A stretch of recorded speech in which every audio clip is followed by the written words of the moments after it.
అలాగే మనకు last year pastor గారు సిబిసి ప్రారంభించారు. ఇప్పుడు కూడా మనం ఫంక్షన్ కి సార్ ఇన్వైట్ చేసాము. మనం ప్రేమతో ఇన్వైట్ చేస్తే సార్ ఎక్కడికైనా వస్తాను అని చెప్పారు. కాబట్టి sir Ravi sir please come to the lives.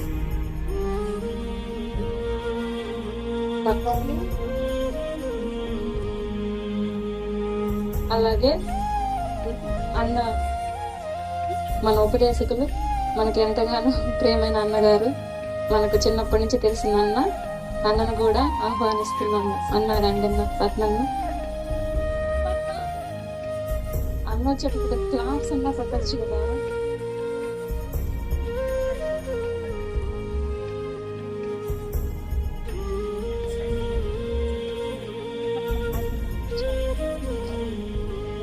Okay, ఇప్పుడు మన సారు అనురాగ్ సారు ప్రారంభ ప్రార్థనతో ప్రారంభిస్తారు.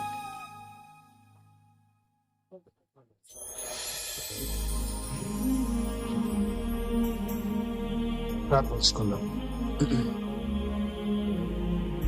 మమ్మల్ని మిక్కిలిగా ప్రేమిస్తున్నామా ప్రియ పరలోక గొప్ప దేవ, నీ శ్రేష్టమైన నామమునకు వందనంలో స్తుతులు చెల్లిస్తున్నాం.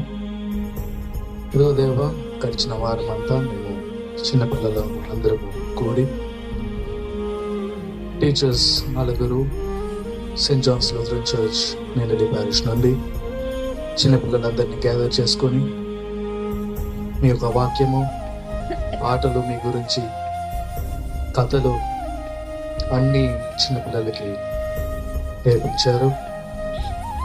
అయినా ఈ దినము, ఈ రోజున ఈ యొక్క కార్యక్రమంను మేము ముగిస్తుండగా ఇక్కడ కూడి వచ్చున్న బంధువులు, మిత్రులు, పేరెంట్స్, తల్లిదండ్రులు అందరూ ఈ యొక్క ప్రోగ్రాంకి వచ్చి చిన్నపిల్లలు ఏవేవైతే నేర్చుకున్నారో, కంఠత వాక్యాలు, పాటలు, డాన్సెస్, ఇవన్నీ ఈరోజు మేము ఒక సాక్ష్యంగా మేము అవన్నీ చూడబోతున్నాము.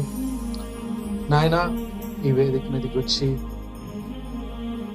ప్రోగ్రామ్స్ని చేస్తున్న బిడ్డలందరినీ ఆశీర్వదించండి.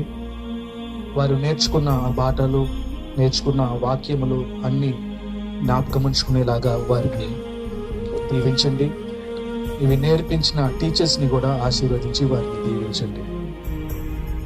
ఆది నుండి ముగింపు వరకు ఈ యొక్క కార్యక్రమాన్ని మీ పరిశుద్ధ కరములో అప్పగిస్తున్నాము. మీరే ముందుండి మమ్మల్ని నడిపించండి. చిన్న ప్రార్థనని ప్రభువైన యేసుక్రీస్తు నామములో అడిగి వేడుకుంటున్నాము. ఆమేన్.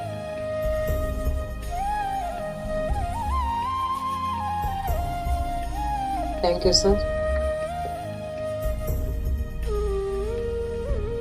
అలాగే రవి సార్ని కూడా ఒక 2 మాటలు చెప్పవలసిందిగా కూడా కోరుతున్నాను.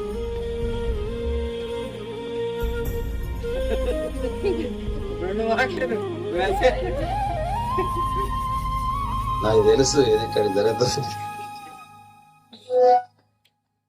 నేను చూడటానికి వచ్చిన, చెప్పడానికి రాలా. చెప్పడానికి అనురాగ్ ఉన్నాడు. మిమ్మల్ని అందరినీ చూడటం అనేది నాకు ఆసక్తికరమైన విషయం. చాలా సంతోషం. ఈ 2025వ సంవత్సరంలో మీరు పిలిస్తే నేను రాలేదు, కానీ అనురాగ్ పిలిస్తే వచ్చినాను. ఆయనకి నేను ప్రయారిటీ ఇవ్వాలా.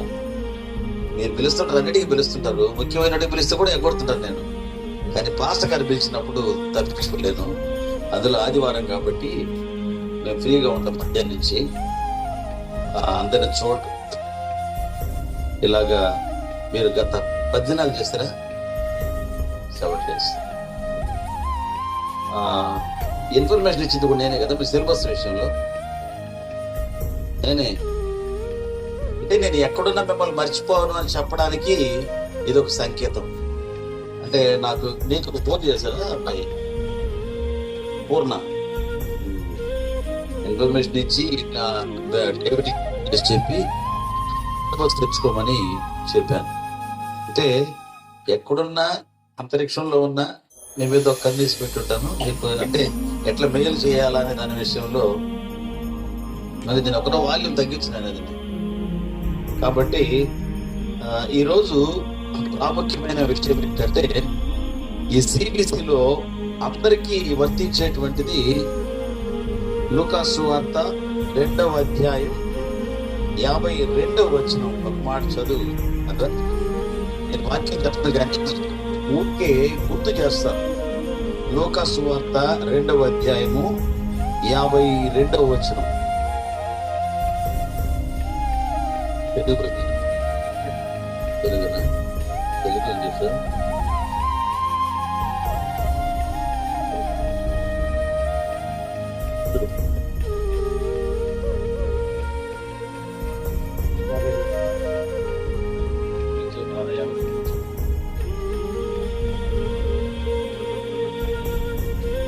యేసు జ్ఞానమందును వయసునందును దేవుని దయనందును మనుషుల దయనందును వర్తలించుండును.